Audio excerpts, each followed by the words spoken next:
Alright guys, welcome back to VALORANT News, and boy do we have some juicy drama to dive into this morning after Bleeds get another defeat in the Pacific side to pretty much eliminate their chances of making it through to the playoffs. Yay is once again under the spotlight. Big drama emerged yesterday between Bleeds Crazy Guy, who's now on the bench, and Yay on the roster, and now we have Gangster, former DSG man, revealing quite the story about his time on that roster alongside Yay. What will the response be this time? Very much intrigued to your thoughts in the comments below. Hit the like button if you enjoy, subscribe if you're new as always. I would greatly appreciate it. Plenty to get into, of course. Firstly, we've got to discuss a couple of things on Rostermania. Here is, pANcada, and there has been speculation on where he's going to go. We see him playing with Zans here, so there's something to be said on his future as a player. Of course, he's, still on Sentinels, I think, technically for now, although Sentinels have confirmed he can go, he is free to go, they will allow him to go with no buyout at all, and therefore, when a team wants pANcada, of which teams certainly do, then they can get the deal done. Now, he was linked to FURIA quite a while ago now,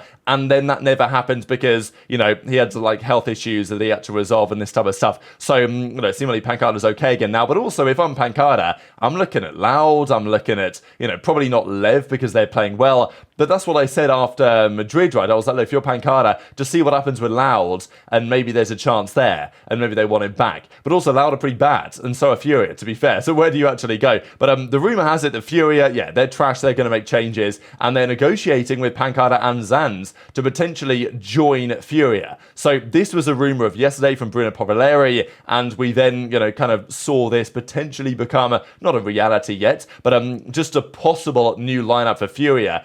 Zera, Havoc, Nozwa, pANcada, and Zans, which might not be the perfect team to form, but is certainly up there in consideration for a pretty damn good team to form. So just to keep your eye on here, because clearly some of these rosters on current performances are going to have to make some moves, and it's for the Brazilian scene at the moment, they're struggling pretty hard, and pANcada is there, he is available. I'm sure that many Brazilian teams would want to get pANcada back in. Loud I would still consider as a potential option just because of the way they're underperforming. They probably need a bit more firepower, let's be honest. But, FURIA also makes sense, and those conversations have been had and more than likely will continue to be had. Let's talk about the Pacific though, because wow, do we have some juicy drama to dive into today. There was some funny stuff, I'm not going to lie, here from Governor compared to, talking to Cruz and the rest of those guys. Just quickly, I guess some China real quick, because I'm pretty sure one of these games is just about underway. These are the way the groups look over there. Relatively clear cut, at least in terms of the top teams, but it still is all to play for here. And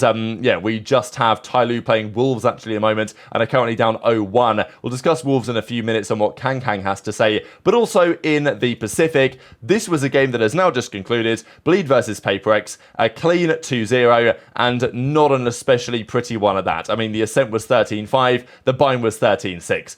These guys are trash. Nobody denies it. Ye's on the raise. I know there was talk again from Bleed that Ye has been offered to run the chamber, but he actually wants to run the raise in certain situations. So I'm a little bit confused as to why. I know that Demon 1 as well has said that, his raise is not actually that bad. He'll get better on it. But there is an argument that NRG should just put Victor on the raise and just let that be done with. But even Ye on the Jet, it's not like he had a great Met 1. So it's not just about Ye, this team, but Ye is obviously the big storyline about this team. They paid him all this money to go out there to Bleed, to try and help them become an organization that could compete with the likes of pAPREX, potentially, qualify for an international tournament. That was clearly step one for the team. The integration there is evidently not working well, and the final game that Bleeds play this split is against DRX. So that's almost certainly a defeat, and then, we'll go on from there. Now, we also saw here from Mervin, the founder of the team, I'm tired of losing, that's all I'm gonna say. So clearly the implication here is, because let's be honest, these guys have put big money into this team, they've got big money to throw around and spend,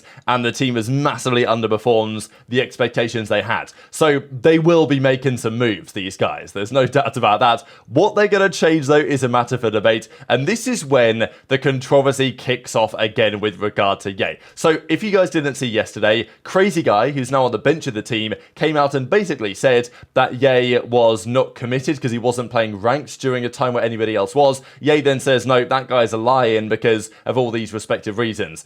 And, you know, to be fair, I think Ye seems pretty reasonable on this one. Now, I'm not saying that any of what we're about to discuss here is professional, but is it entertaining? The answer is obviously yes. So we know that Steel was not a big fan of Ye when he was on DSG last year, because Ye, after the time on the team with DSG, they were awful, it was over. Ye was kind of implying on stream that, you know, I can't do it all myself. It's, you know, obviously he was a great player on Optic, but then he joined DSG and it wasn't working, and the implication was that, you know, the rest of the team weren't really delivering as was intended. So now we get, this is like almost a year later, right? But here we go from Gangster, who's now retired.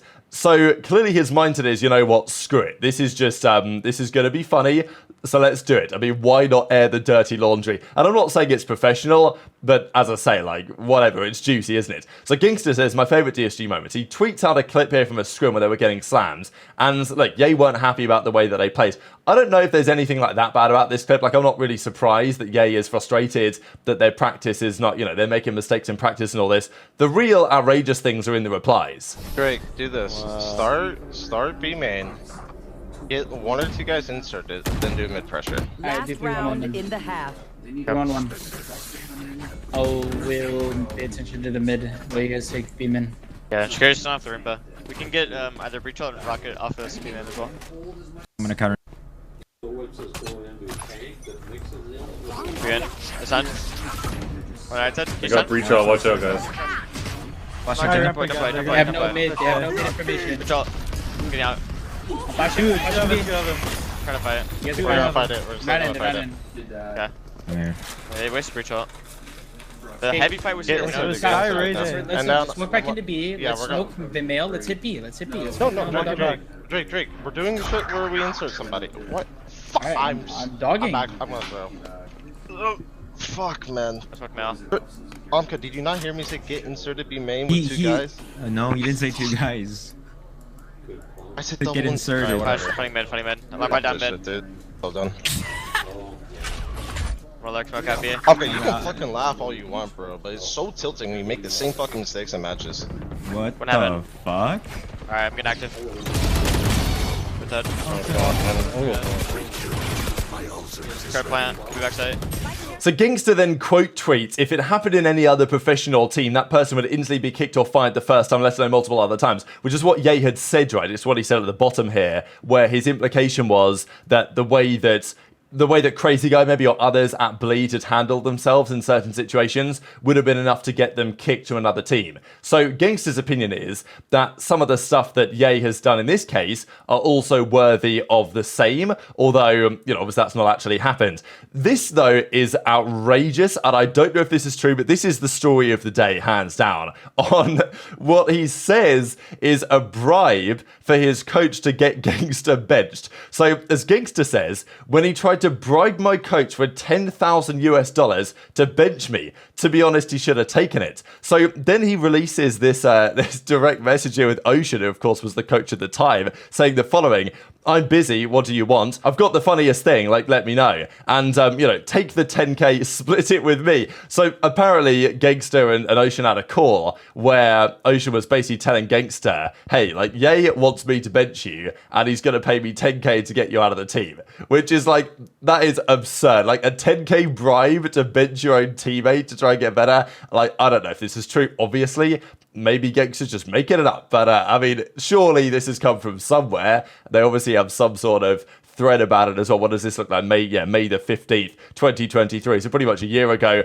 And Gangster's idea was, yeah, sure, take the 10K, bench me, and then split it. We'll take 5K each. That'll be a decent turnaround, right? So absolutely absurd. And then obviously Gangster, having known this, is then the team vibes are obviously chalked to that point, right? Like, it's so outrageous. Played the rest of the split knowing this information, by the way. I've probably had 20 different teammates since the start of my career, and none have ever been so difficult to play with, which is, you know, something quite to say, isn't it? I do wonder what the Optic guys would have to say on this, because, you know, when the team environment was good, then things seemed to be going relatively well, but there were even rumors that even had Optic not made it, or let's say Optic did get a franchise spot, which they would have been expected to, but of course didn't because they messed up their application or whatever, would they have stuck together anyway? I'm not actually sure they even would have done. The rumor was that possibly they were going to go their separate ways. Things internally weren't exactly perfect. And, you know, maybe you can understand that, yeah, he comes off a top team winning championships, then goes on to bad teams and is frustrating and bad to play with. But, you know, it does say something about the personality, right? Because Gangster says that nobody has been more difficult and says, sorry to the Bleed players. I hope you guys have a better time than we did.